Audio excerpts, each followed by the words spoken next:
warahmatullahi wabarakatuh. Perkenalkan, nama saya Anisya Nia Suryadi. Di sini saya akan menjelaskan materi kelas 11 semester genap, yaitu tentang konflik, kekerasan, dan perdamaian yang difokuskan kepada akar masalah dan resolusi konflik. Sebelum kita memulai materi ini, izinkan saya untuk memaparkan adanya kompetensi inti, kompetensi dasar, serta tujuan pembelajaran. Yang pertama itu ada kompetensi inti. Nah, di sini kompetensi inti itu terdapat dari 4 poin, yaitu ada KI 1 dan KI 2, lalu KI 3, serta KI 4. Yang KI 1 dan KI 2 itu menghayati dan mengamalkan perilaku jujur, disiplin, tanggung jawab, peduli, gotong royong, kerjasama, toleran, damai, santun, responsif, dan proaktif, serta menunjukkan sikap sebagai bagian dari solusi atas berbagai permasalahan dan berinteraksi secara efektif dengan lingkungan sosial dan alam, serta dalam menempatkan diri sebagai cerminan bangsa dalam pergaulan dunia. Selanjutnya itu ada KI 3 yang berisikan memahami, menerapkan, dan menganalisis pengetahuan faktual, konseptual, prosedural, dan metakognitif berdasarkan rasa ingin tahunya tentang ilmu pengetahuan, teknologi, seni, budaya, humaniora dengan wawasan kemanusiaan, kenegaraan, kebangsaan, dan peradaban. Yang terkait penyebab, fenomena, dan kejadian, serta menerapkan pengetahuan prosedural pada bidang kajian yang spesifik sesuai bakat dan minatnya dalam memecahkan masalah. Selanjutnya itu ada KI 4, yaitu mengolah, menalar, dan menyajikan dalam ranah kognitif dan ranah abstrak terkait dengan pengembangan yang dipelajarinya di sekolah secara mandiri, bertindak secara efektif dan kreatif, serta mampu menggunakan metode sesuai kaidah keilmuan yang ada dalam pendidikan. Selanjutnya, saya akan menjelaskan tentang kompetensi dasar yang saya miliki dalam materi ini.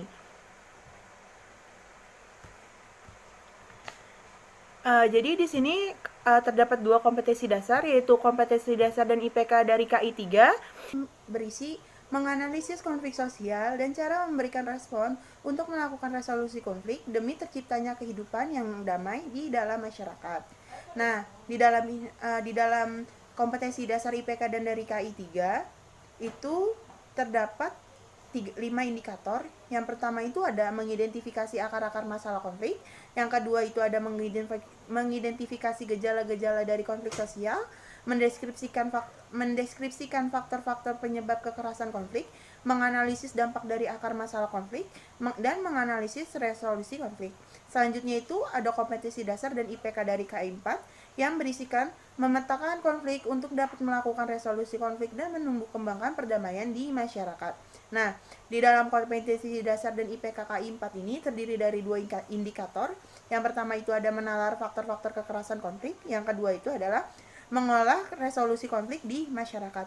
Selanjutnya itu, setelah adanya kompetensi dasar, adanya tujuan pembelajaran dari materi ini.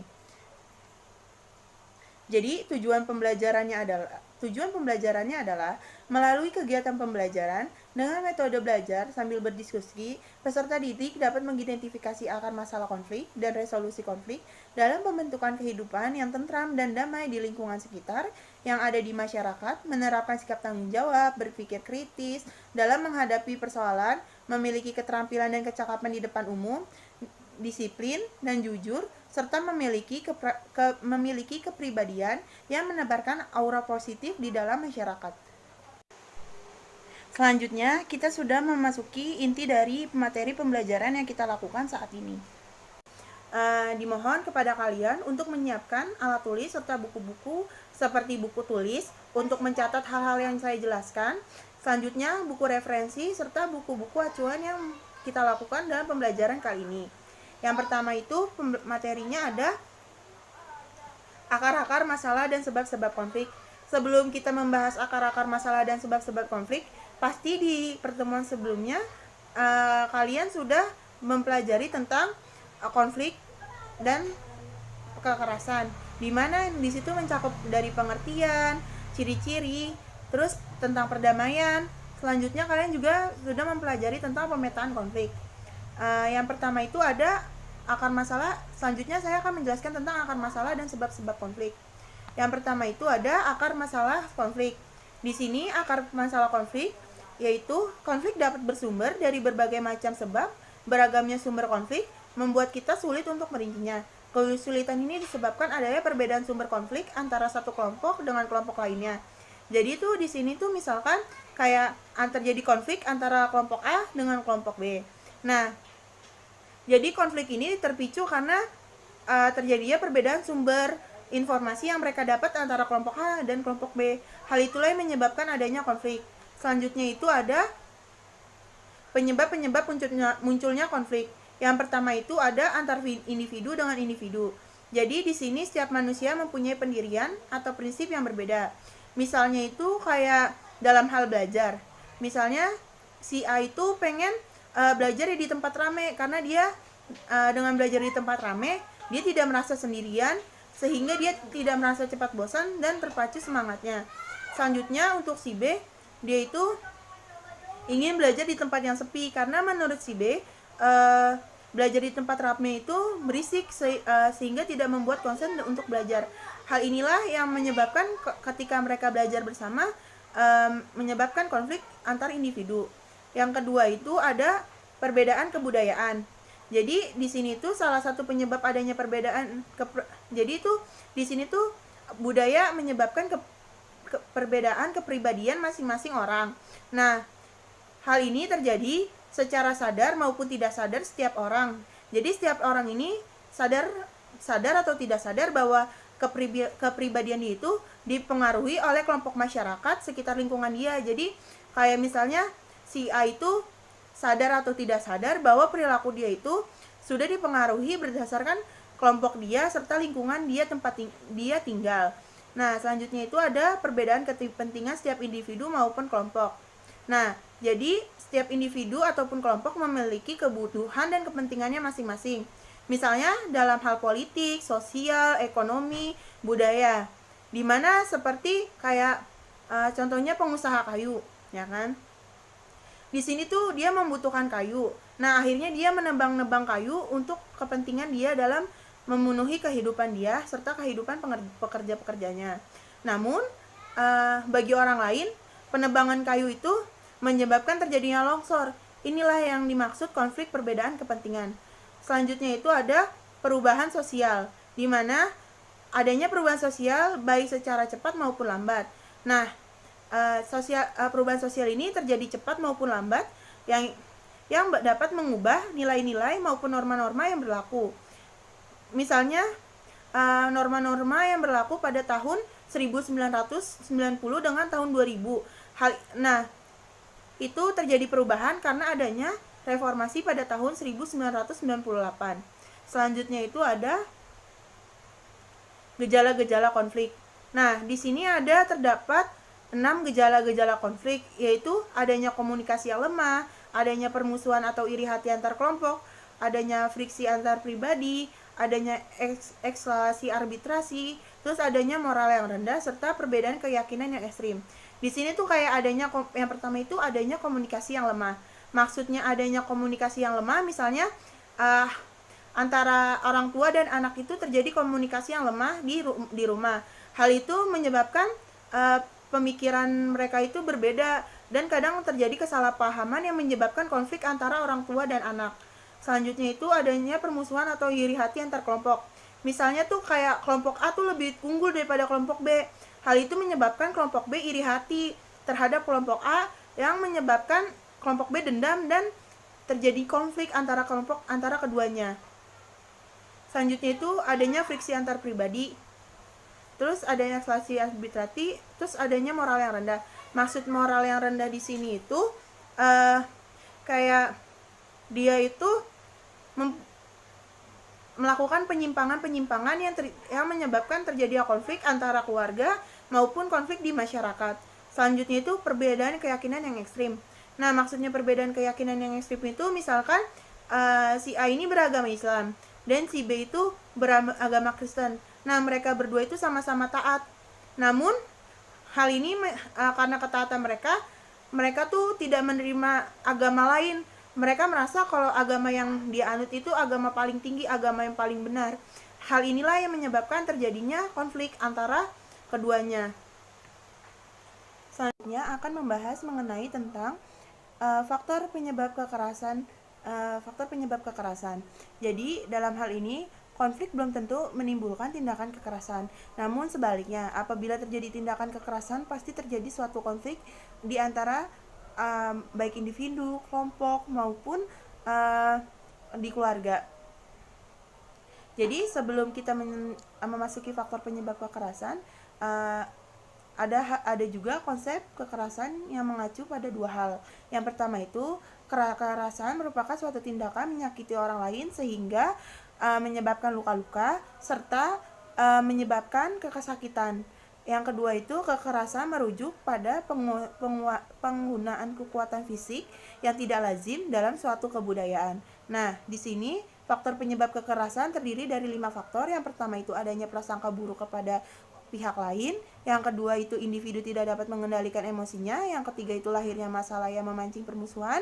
Yang keempat, kontrol sosial tidak berfungsi untuk mengendalikan persaingan yang terjadi. Yang kelima itu adanya keinginan manusia untuk mendapatkan prestasi. Nah, di sini tuh yang pertama kan adanya prasangka buruk kepada pihak lain. Jadi misalnya saya berprasangka buruk kepada si B. Misalnya kayak prasangka buruknya itu kayak saya berpikir bahwa si B itu melakukan penyimpangan sosial, padahal dia tidak melakukan penyimpangan sosial. Itu baru dugaan saya doang. Nah, dugaan itu yang disebut prasangka buruk. Yang kedua itu individu tidak dapat mengendalikan emosinya. Itu tuh contohnya kayak orang seperti orang egois kan. Nah, dia itu ketika ditegur sama orang dia tidak terima. Hal itulah yang menyebabkan kayak dia menyebabkan kekerasan kepada orang lain. Selanjutnya itu lahirnya masalah yang memancing permusuhan. Misalnya itu kayak contohnya itu kan lahirnya kesalahpahaman. Nah, dari salah paham ini terjadinya permusuhan sehingga bisa juga menimbulkan tindakan kekerasan. Selanjutnya itu ada kontrol sosial yang tidak berfungsi untuk mengendalikan persaingan yang terjadi. Jadi ada lembaga-lembaga yang tidak bisa melakukan kontrol sosial terhadap masyarakat yang semestinya. Nah, selanjutnya itu adanya keinginan manusia untuk mendapatkan prestasi. Jadi kayak kalau ini tuh misalkan saya itu ingin mendapatkan prestasi dari orang lain, kayak ingin disanjung atau apa. Nah, saya melakukan hal apapun termasuk menyakiti orang lain. Hal itu yang disebut sebagai faktor penyebab kekerasan. Selanjutnya itu ada dampak konflik. Nah, dampak konflik ini terdapat dua, yaitu dampak positif maupun dampak negatif. Nah, dalam hal ini untuk dampak positif itu terdapat 5 dampak positif. Yang pertama itu ada konflik bisa memperjelas berbagai aspek kehidupan yang masih belum tuntas. Yang kedua itu adanya konflik menimbulkan penyesuaian kembali norma-norma dan nilai-nilai yang berlaku di dalam masyarakat. Yang ketiga itu konflik bisa meningkatkan rasa solidaritas di antara anggota kelompok atau in-group. Yang keempat itu adanya konflik bisa mengurangi rasa ketergantungan terhadap individu atau kelompok. Yang kelima itu konflik bisa memunculkan kompromi baru. Nah, selanjutnya itu ada dampak negatif konflik, yaitu sebagai berikut. Yang pertama itu konflik dapat menimbulkan keretakan hubungan antara individu dan kelompok. Yang kedua itu konflik dapat menyebabkan rusaknya berbagai harta benda dan jatuhnya korban jiwa. Selanjutnya itu konflik menyebabkan adanya perubahan kepribadian. Dan terakhir konflik menyebabkan dominasinya kelompok pemenang. Selanjutnya itu kita akan membahas tentang resolusi konflik, terdiri dari pencegahan, kelola, rekonsiliasi, dan transformasi. Yang pertama itu ada resolusi konflik. Nah, resolusi konflik itu menurut Wiseman dan Witzman dalam Morton and Coleman pada tahun 2000.97 adalah sebuah tindakan pemecahan masalah bersama atau solve a problem together. Penggunaan resolusi konflik dalam menyelesaikan masalah harus dilakukan secara sukarela. Cara-cara yang digunakan juga harus demokratis dan konstruktif. Hal ini memberikan kesempatan pada pihak-pihak yang berkonflik untuk memecahkan sendiri masalahnya maupun dengan melibatkan pihak ketiga yang bijak dan netral. Jadi resolusi konflik itu adalah kayak penyelesaian masalah. Misalnya kelompok A dan kelompok B itu terjadi permasalahan atau terjadi konflik. Nah, resolusi ini bertujuan untuk mendamaikan kelompok A dan kelompok B. Nah, hal itu bisa aja digunakan dengan cara kedua kelompok ini, kelompok A dengan kelompok B, berunding untuk mencapai suatu kesepakatan agar konflik itu selesai, atau dengan menggunakan pihak ketiga yaitu kelompok C atau tetua-tetua untuk menyelesaikan konflik tersebut, namun dilakukan secara netral dan adil. Yang selanjutnya itu ada pencegahan konflik. Nah, pencegahan konflik ini terdiri dari empat poin. Yang pertama itu ada memelihara kondisi damai dalam masyarakat. Yang kedua itu ada mengembangkan sistem penyelesaian perselisihan secara damai. Yang kelima itu ada meredam potensi konflik. Yang keenam itu membangun sistem peringatan dini. Nah, yang pertama itu adalah memelihara kondisi damai dalam masyarakat. Nah, di sini tuh kayak upaya-upaya pencegahan harus dilakukan bersama oleh pemerintah daerah maupun masyarakat. Nah, jadi pemerintah daerah dan masyarakat itu harus bergotong royong untuk memelihara kondisi yang damai di dalam masyarakat. Selanjutnya itu ada mengembangkan sistem penyelesaian perselisihan secara damai. Jadi, penyelesaian perselisihan di suatu masyarakat itu harus dilakukan secara damai, bukan dilakukan secara misalnya berantem, yang menang itu yang maksudnya yang bertahan dia yang menang. Hal itu menyebabkan konflik itu selesai, bukan seperti itu.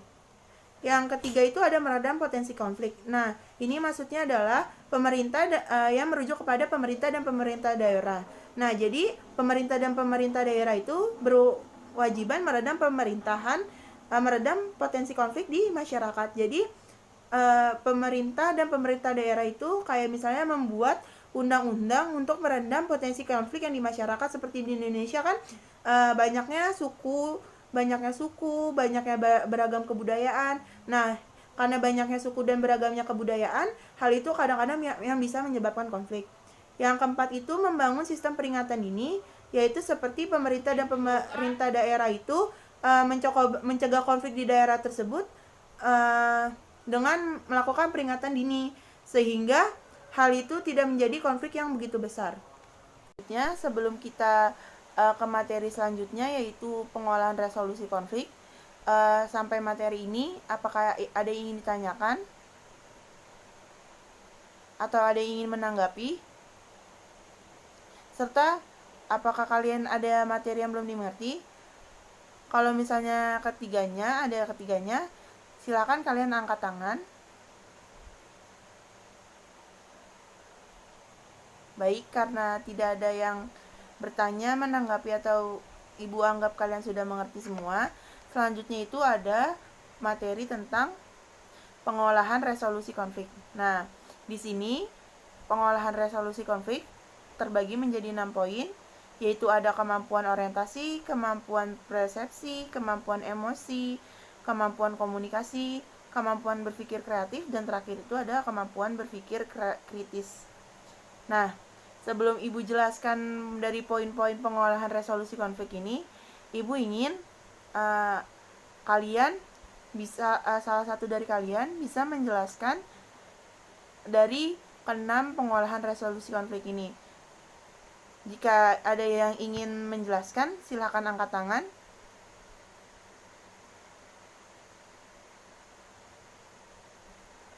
Baik, karena sudah teman kalian sudah ada yang menjawab, selanjutnya ibu akan menjelaskan poin per poinnya. Yang pertama itu ada kemampuan orientasi. Nah, di sini itu yaitu kemampuan meliputi pemahaman individu tentang konflik dan sikap yang menunjukkan anti kekerasan. Jadi dalam hal ini kalian tuh dalam bermasyarakat menunjukkan sikap anti kekerasan. Apabila kalian tinggal di tempat yang berkonflik, kalian tuh misalkan kalian menunjukkan sikap anti kekerasannya seperti kalian tidak ikut konflik tersebut, ya kan?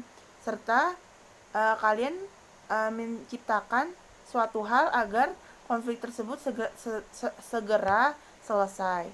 Nah, yang kedua itu ada kemampuan persepsi, yaitu kemampuan seseorang untuk memahami bahwa setiap individu memiliki kepribadian yang berbeda. Nah, di sini misalkan saya di sekolah tuh mempunyai teman. Nah, pasti kalian dalam berteman itu memiliki sikap, sifat, dan kepribadian berbeda. Nah, jika kalian sudah memahami sikap, sifat, kepribadian teman kalian masing-masing, berarti kalian sudah memiliki kemampuan persepsi. Dan misalkan juga kalian punya teman si A dan si B ini berantem. Nah, berantem karena kepribadian mereka. Nah, kamu sebagai temannya bisa mencari solusi dengan melibatkan kepribadian mereka sehingga mereka tidak melanjutkan konflik. Selanjutnya itu yang ketiga ada kemampuan emosi, yaitu kemampuan untuk mengolah berbagai macam emosi di dalam diri termasuk rasa amarah. Jadi ketika kalian bisa memendam rasa amarah kalian terhadap seseorang, itu bisa disebut kalian memiliki kemampuan emosi. Nah, jadi kemampuan emosi ini terjadi pada diri kita sendiri. Apabila kita sudah bisa meredam emosi kita sendiri, maka kita bisa terhindar dari konflik. Selanjutnya itu ada kemampuan komunikasi. Nah, kemampuan komunikasi itu adalah kemampuan mendengarkan orang lain, memahami lawan bicara, serta berbicara dengan bahasa yang mudah dipahami.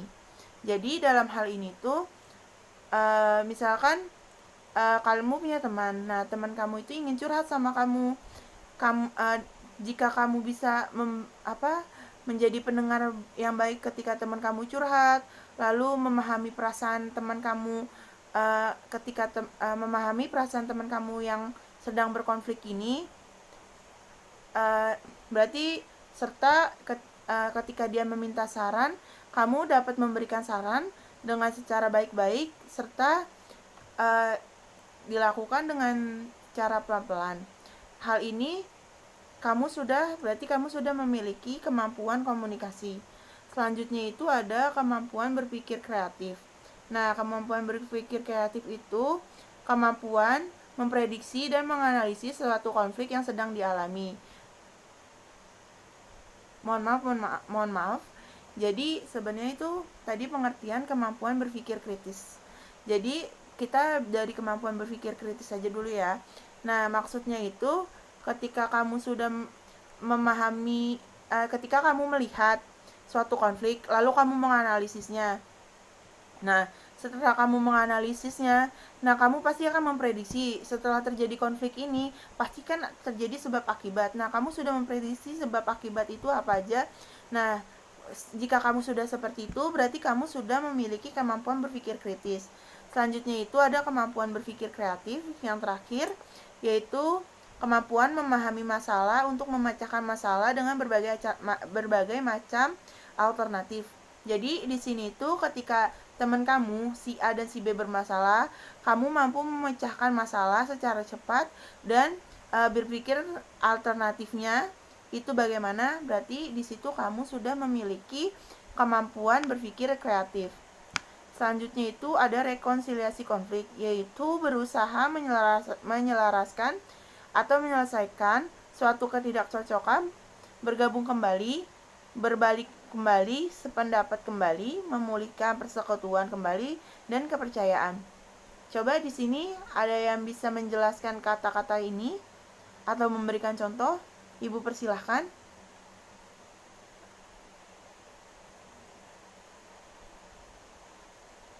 Oke. Jadi maksud dari rekonsiliasi konflik itu di mana kamu ketika teman kamu si A dan si B ini berantem, kamu bisa menyelaraskan atau menyelesaikan. Kan pasti setiap konflik itu adanya ketidakcocokan antara kepribadian individu yang satu dengan individu yang lainnya. Jadi ketika si A dan si B terjadi konflik, berarti mereka berdua itu terjadi ketidakcocokan. Nah, apabila kamu mempunyai solusi untuk menyelaraskan ketidakcocokan mereka sehingga mereka dapat sependapat kembali, bergabung kembali dan berteman kembali, maka kamu sudah melakukan rekonsiliasi konflik terhadap mereka. Seperti itu. Mengerti anak-anak? Baik. Selanjutnya ini sudah kita memasuki materi akhir, yaitu transformasi konflik. Slide ini merupakan slide terakhir dalam materi ini, yaitu transformasi konflik. Nah, dalam hal ini transformasi konflik terdiri dari 4 poin, yaitu ada perubahan personal, perubahan relasional, perubahan struktural, serta perubahan kultural atau perubahan budaya. Baik, sebelum Ibu jelaskan 4 transformasi konflik ini, Ibu ingin kalian memahami 4 poin ini lalu jelaskan ke Ibu. Baik, karena teman kalian sudah ada yang menjelaskan ke Ibu, Ibu akan menjelaskan 4 poin transformasi konflik ini. Dimulai dari yang pertama itu ada perubahan personal, di mana perubahan personal ini adalah meminimalkan dampak destruktif konflik sosial di tingkat individual. Ya. Yang kedua itu ada perubahan relasional, yaitu adalah mengurangi, memperbaiki, mempererat alur-alur komunikasi antara individu yang tadinya terhenti atau belum berjalan dengan baik. Jadi, misalkan kalau yang ini tuh perubahan relasional itu kalian itu melakukan hubungan kembali yang tadinya terhenti karena konflik, lalu kalian melakukan hubungan lagi di mana hubungan kalian itu belum berjalan dengan baik karena konflik itu juga. Selanjutnya itu ada perubahan struktural, di mana menjawab permasalahan konflik sesuai akar konflik dan mempengaruhi kondisi sosial yang mempengaruhi pada munculnya konflik yang mengarah kepada kekerasan. Dan yang terakhir itu adalah perubahan kultural atau perubahan budaya, di mana mengidentifikasi dan memahami pola budaya yang ada dalam masyarakat serta memberikan kontribusi besar pada ekspresi kekerasan dalam menyelesaikan konflik. Nah, karena tadi Ibu sudah bilang ini merupakan terakhir materi kita, selanjutnya adalah kalian mendapatkan tugas. Nah, jadi tugas ini terdiri dari 10 soal pilihan ganda dan 5 soal esai. Nanti Ibu akan memberikan soal ini kepada ketua kelas. Nanti bagi ketua kelas tolong bagikan tolong kirimkan ke teman-teman kalian soal yang Ibu berikan ya. Nih contoh soalnya.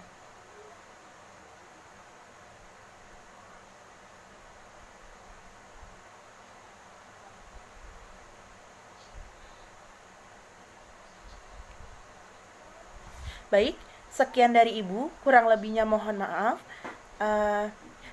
Jangan lupa tugasnya dikumpulkan minggu depan melalui ketua kelas. Nanti ketua kelas akan memberikan kepada Ibu. Selamat mengerjakan. Assalamualaikum warahmatullahi wabarakatuh. Terima kasih.